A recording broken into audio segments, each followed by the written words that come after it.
Om Purnamadaha Purnamidam Purnat Purnamudachyate Purnasya Purnamadaya Purnamevavashishyate Om Shanti Shanti Shanti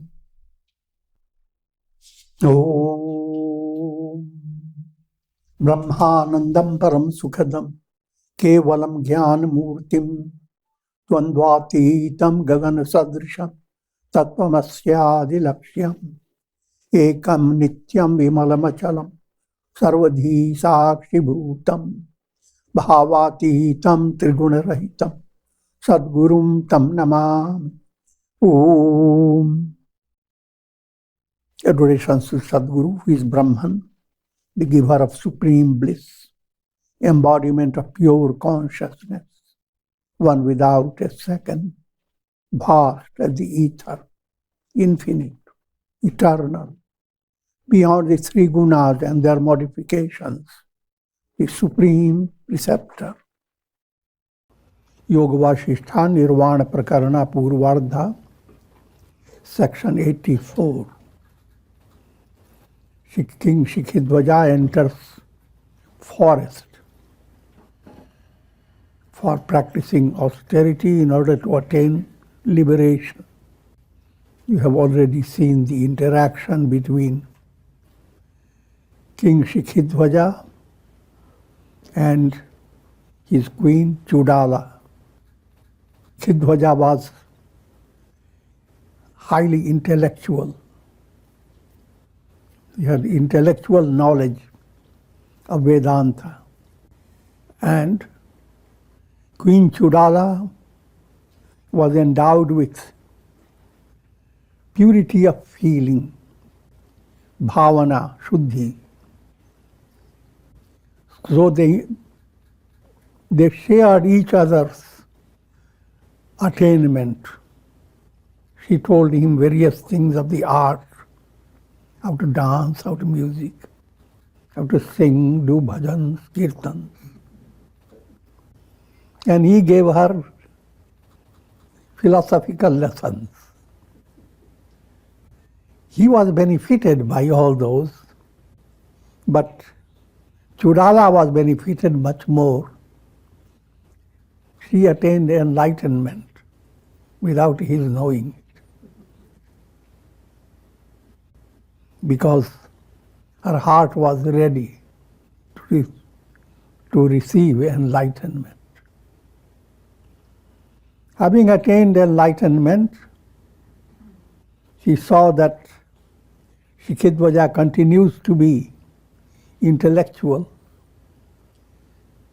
So Chudala lived her own separate internal life and practiced yoga for attaining siddhis. Chudala attained various psychic powers. Just the message behind it, to understand the state of liberation does not stop you from learning many things. You might have attained liberation as a Hindi or Sanskrit scholar, but having attained liberation, you may learn English, you may learn French. All is led by prarabdha. From practical point of view, enlightenment expresses itself in the form of radiation of goodwill for all. The intention behind a sage is to enable all souls to be free of misery. All souls, not a single soul left behind. There's no calculation. I will inspire only those who are qualified and those who are not. Not so, all souls.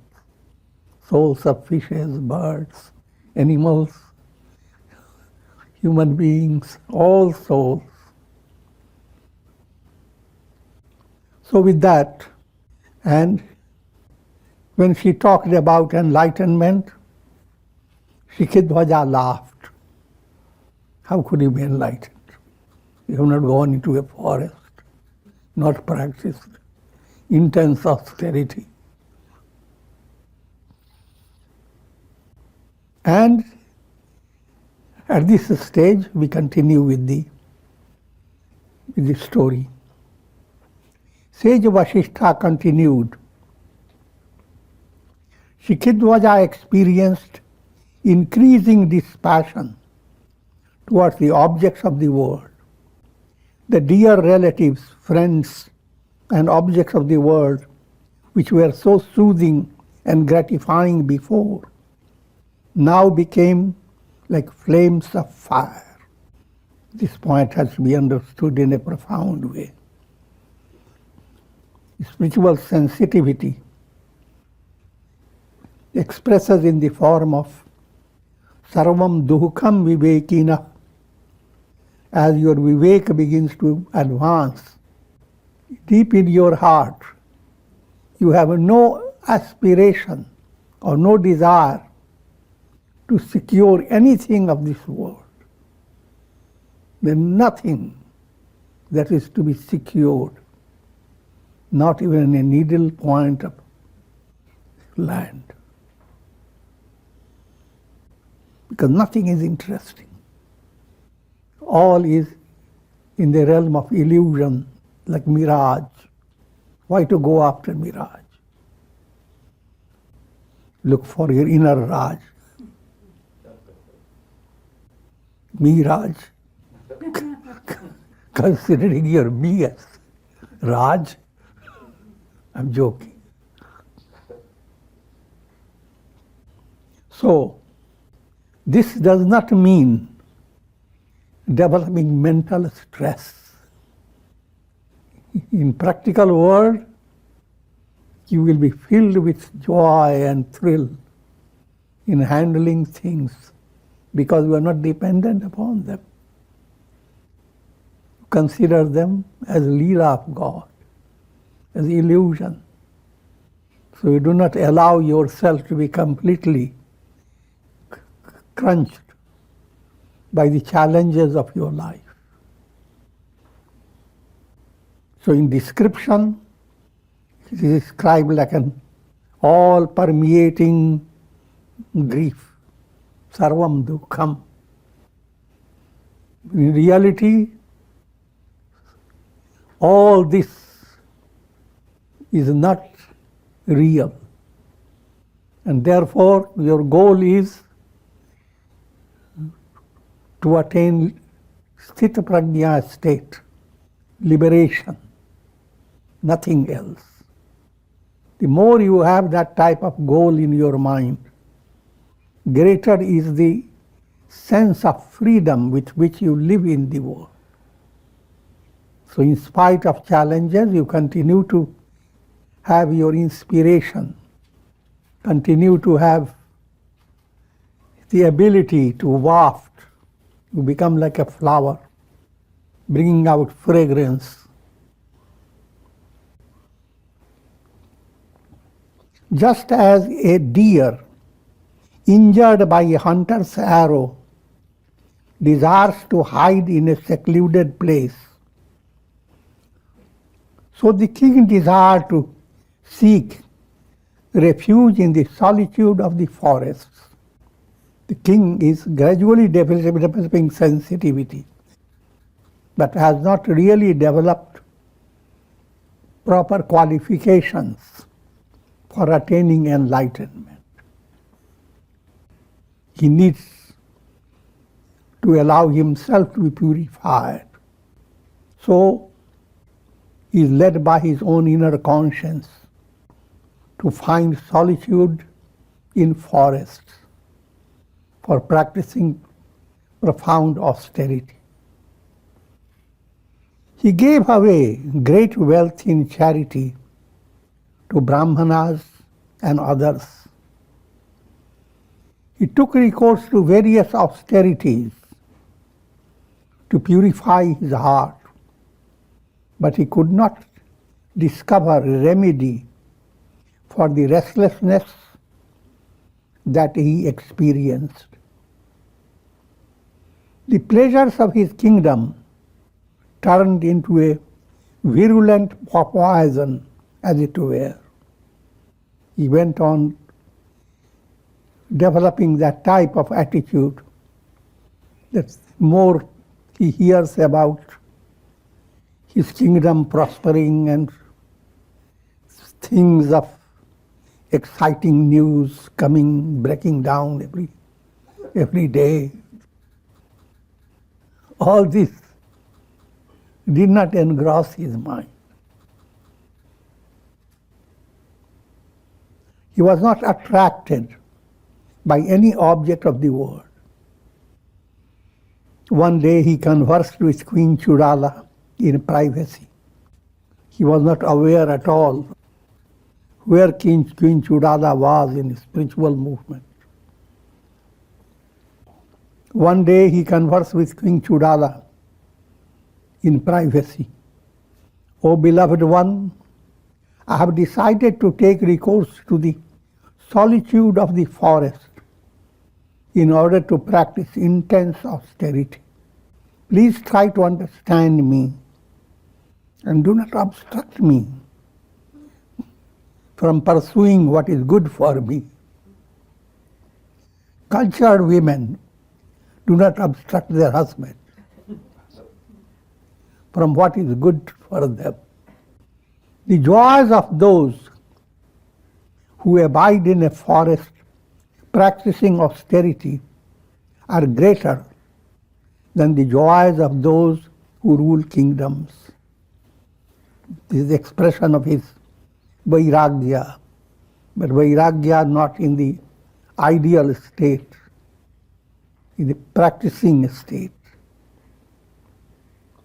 "The forest will be my dear companion. I will divert myself in the enchanting scenes and sights of nature." Queen Chudala knew that king was not aware of the true way to seek enlightenment. He was not sensitive to the pursuit of wisdom. Therefore, he chose to pursue the paths of difficult austerities. So she tried to dissuade him by saying, "O king, it is not the right time for you to venture. Blooming flowers abound in the spring, but not in other seasons. Forest life is suitable for those who have become emaciated by old age." In other words, for qualified aspirant, the external condition, it does not obstruct the movement to enlightenment. External conditions mean you can be living a simple life led by your karma, or you can be a king, you can be a mighty emperor like King Janaka. Whatever may be your external disposition, that does not obstruct. So you don't go after contradicting your external condition and changing it, but allow yourself to follow whichever way your karma has placed it. But Shikhidvaja lacks adhikaritva, the great qualifications for attaining enlightenment. Just to remind you, adhikaritva means vivek, developing fourfold qualifications. Vivek, vairagya, shat sampat, sixfold qualities: Shama, serenity; Dama, control of senses; Uparati, not to have tasteful involvement with the world of Sakamya, the world of karma. Uparati. Rati, being involved. Up, go beyond the world involvement. Turn your gaze to liberation, not to the different experiences in the world. Titiksha. Titiksha, endurance. To be able to wait with patience without losing your courage. Shraddha, faith. Samadhan, do not allow your mind to have always contradictory thoughts.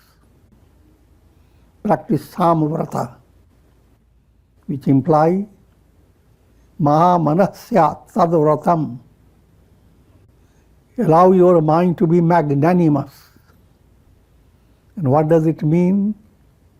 Tapantam na nindet, tadvratam. If it's too hot, do not go on beating your head.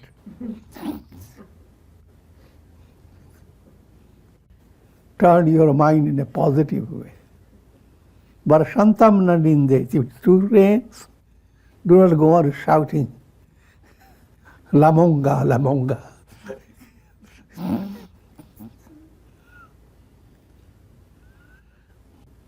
And similarly, do not go after human beings for your trouble, nor towards animals.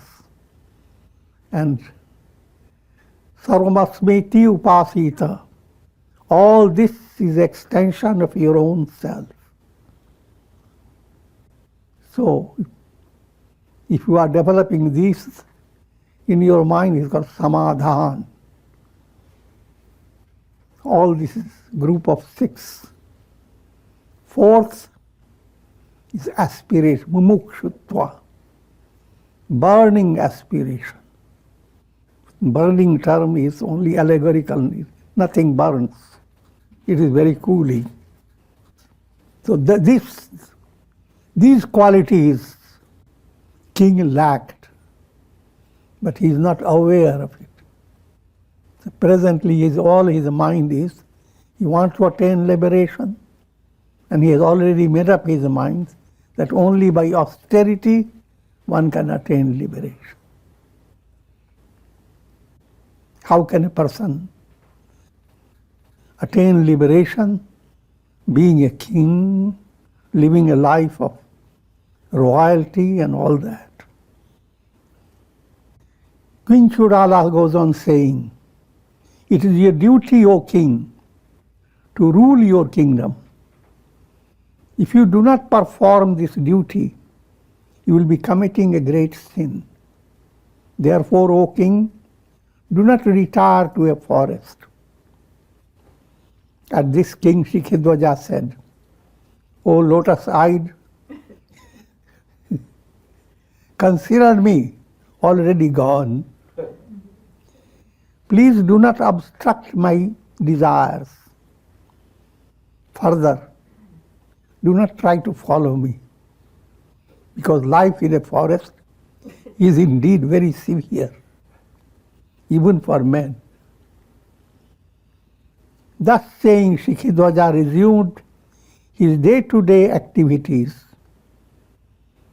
while he kept his mind set on finding a proper opportunity to renounce his kingdom and enter into a forest. One midnight, the king got up stealthily from his bed, informed his servants that was going out on an urgent mission, and went out of the palace. He tricked everyone. He continued to hasten his steps further and further away from his capital, so that none of his royal officers could overtake him and bring him back. The whole night and the following day, he continued marching onwards. Finally, having reached a forest, he rested during the hours just before sunset. He ate fruits and spent the night. The following day, he continued to move deeper and deeper into the forest.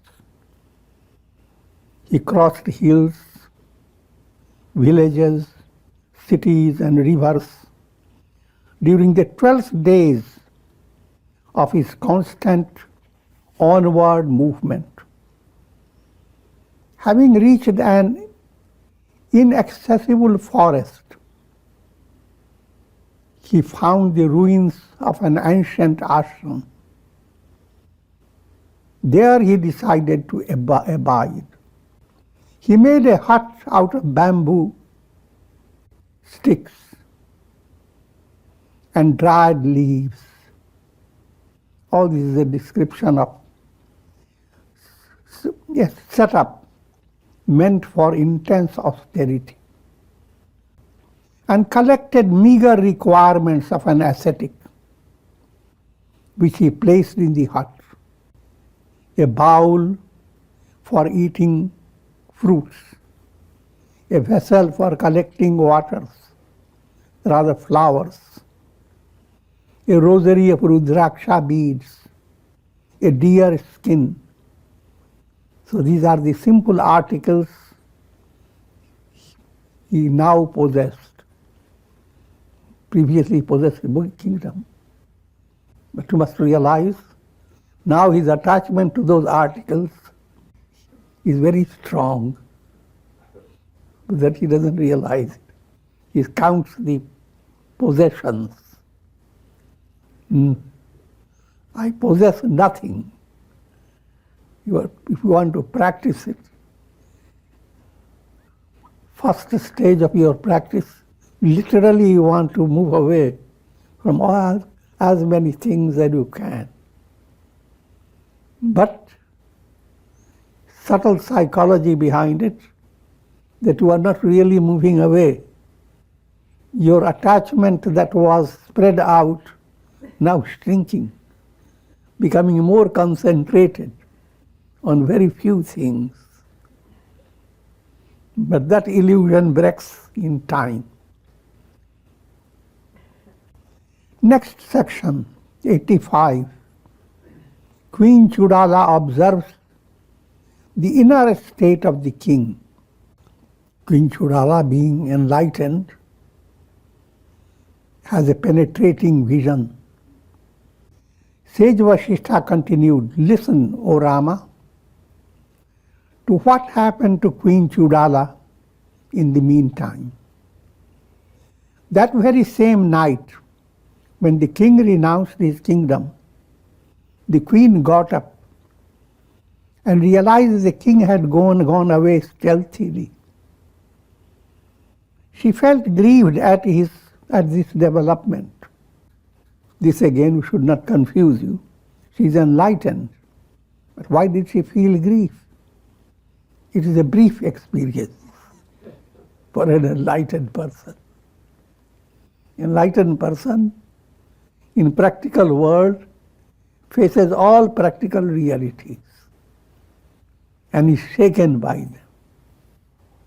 But that being shaken is like a tree being shaken at the branches, not at the root. But if you are not enlightened, then you are shaken more by the root, less by the branches. That's a big difference. But you will be shaken depending upon your karma.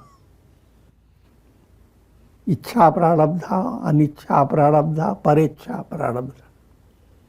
Certain prarabdha karmas are completely in accordance with your normal practical needs. Certain prarabdha is you are led by your companions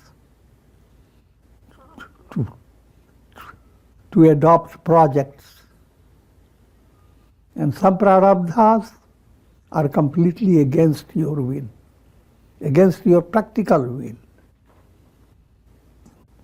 So in other words, it was perfectly okay for him, for Chudala to grieve.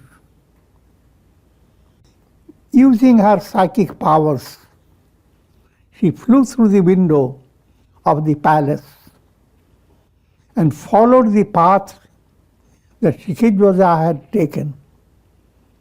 Soon she saw the king hastening his steps through a solitary forest. She thought to herself, it is not proper for me to present myself before the king. She realized that she should not be physically present.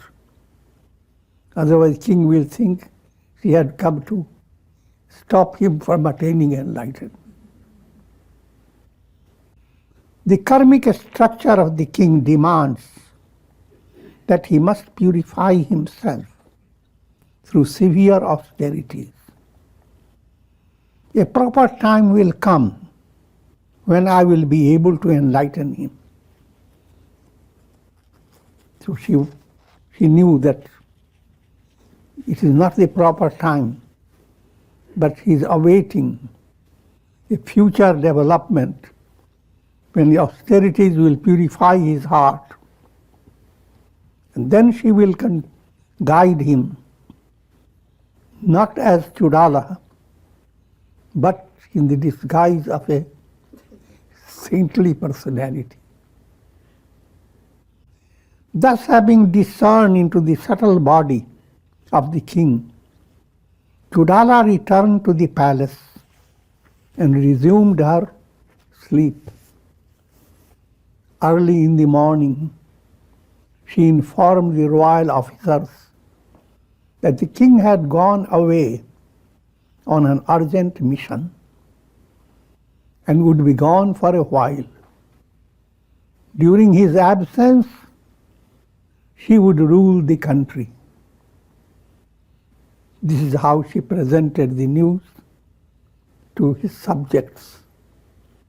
The king has gone away for a very urgent mission. It's a secret, royal secret. And in the meantime, she will handle the kingdom. It seems like she adopts lies. But here again, there is a profound psychology in the way of enabling people to be uplifted. Your words should not speak of naked truth. You have to dress up the truth. A doctor having diagnosed a patient and recognized that there is a terrible disease, holds off and starts encouraging the patient to go through certain treatments that will prepare him for deeper treatment. So, satyam vada priyam vada, na vada satyam apriyam. When truth is apriyam, apriyam means bitter. Don't speak it. But spice it in such a way that even though literally what you are saying is false, but it is well designed for your own spiritual movement and the movement of others. For 18 years, the queen continued to rule the country with great dexterity. And for 18 years, the king continued to practice austerity. She dwelt in the palace while the king continued to practice austerity in the solitude of the forest. Many more years passed. Chudala waited for the opportune condition of the king's mind. By her subtle vision, she realized that the king was finally ready for higher understanding. Therefore, she flew through the sky to meet the king. On her way, Chudala was surprised to see her mind leap for joy. She was amazed to see how the mind in every individual continues to function even until the last breath on the basis of its long sustained impressions. In other words, as enlightenment enters your heart, you have a detached view of the workings of the mind. The mind and senses operate just like anybody else's.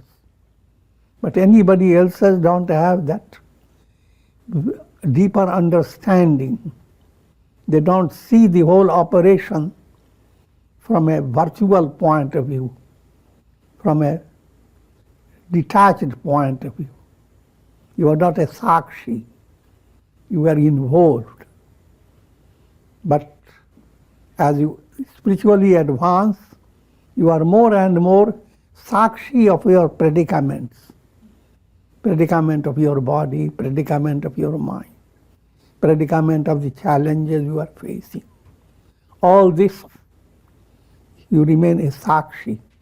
They are all there, but they will all pass.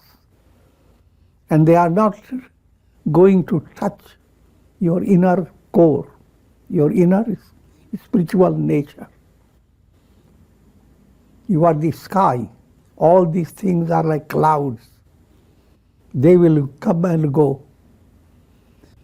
So Chudala felt great joy of being now in touch with her husband.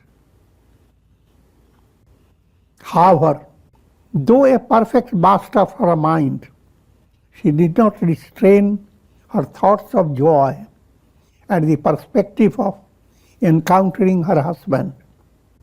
She said to her mind, "O mind, it is not your fault. Human nature will continue to assert as long as an illumined sage must await the termination of fructifying karmas." Queen Chudala reflected within herself, "I will enlighten the king about the nature of the self, and both of us will return to the capital and rule the kingdom for a long time." The joy of communion between two elevated minds is indeed the greatest blessing in life. Also, you are being presented the great ideal that married couple must hold. But that's only one little aspect. In other words, how great it would be if husband is enlightened and wife is enlightened. You don't have to come to complete ideal. How joyous it is to have sanmati on both sides. If one side has sanmati, good understanding, another is kumati, then there is a picture of troubled family. But one practical point has to be understood. Disharmony, bitterness, trouble These are also practical realities. These states, negative states, will pass away with patience and persistence. People must maintain their loving relation for a deeper purpose. She said to herself, what great folly results from the egoistic pursuit of spiritual discipline. The king, who lived so elegantly in the palace, now looks like a Gana, attendant of Shiva. He has become thin, a skeleton. Decked with inauspicious aspects, blackened with dust, his locks all matted, wearing tattered garments, he spends his time weaving garlands to perform ritualistic worship. If I appear in this form, he will not listen to my spiritual instructions. Therefore, I must devise a plan to enlighten him. I will assume the form of a divine boy, as if descending from the heavenly worlds. I will disguise myself so that he will gain confidence in my teachings. Thus reflecting, the queen converted herself into a divine boy by her yogic powers. With her face lit up with a gentle smile, her body decked with celestial robes and beautiful garlands, holding a kamandalu in her hand, she stood in the air before the king. The king was immensely delighted to see the divine boy, illumining his room with great effulgence. He offered flowers and auspicious materials as a mark of reverence for the divine boy, and said, O divine youth, adorations to thee. Please accept this seat and the homage of my flowers. Indeed, today I have encountered success in my sadhana. At this, Queen Chudala said, Royal sage, I have roamed many countries and palaces and places, but I have not been as welcomed by anyone as by you. See, all these are lies, but perfectly okay from divine point of view. Understand, even the ideal setup, and the Guru says to the disciple, you are not the body, you are Brahman. And that is in that state, disciple is that Brahman. But this is the highest truth, and it has to be expressed. May you live long. You have communicated a great store of wealth, of austerity. You have accumulated a great store of wealth of austerity, and it can be used for liberation. You have renounced vast kingdom and have adopted this difficult path of asceticism. It is a razor's edge path. Shikhadwaja said, O divine youth, you are the knower of the heart. The beauty of your personality indicates that you are a great being. Your presence reminds me of Queen Chudala, who must be sustaining my kingdom in my absence. The flowers that I have collected for worshipping the deity, I will offer to you, because you are the deity. Please enlighten me about your identity. Who are you? Whence have you come? And for what purpose? And keep the fingers crossed.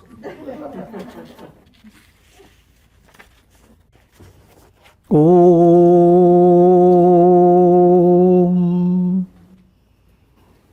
Ram Ram Ram Ram Ram. Om Namah Shivaya. Om Namah Shivaya. Om Namah Shivaya.